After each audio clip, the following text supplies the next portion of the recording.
kamu tidak pernah mencintai aku. Tapi setelah kamu melukai aku, cintaku tidak akan baik. Karena apa? Begitu sakitnya hati ini, saya tidak akan pernah memaafkan. Karena apa? Dengan sahabat ini ya cinta aku. Jadi masalah cinta itu juga bukan masalah dosa.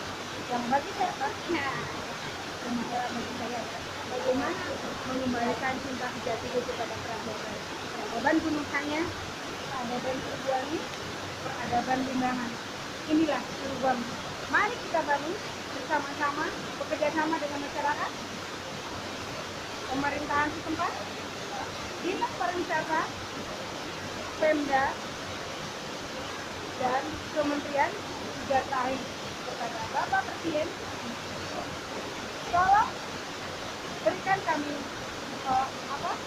fasilitas untuk mengembalikan kembali kejayaan limbangan, terutama aset dari pemisahnya, Batara Guru, Batu, Wangi, dan seluruh aset-aset budaya yang ada di Limbangan.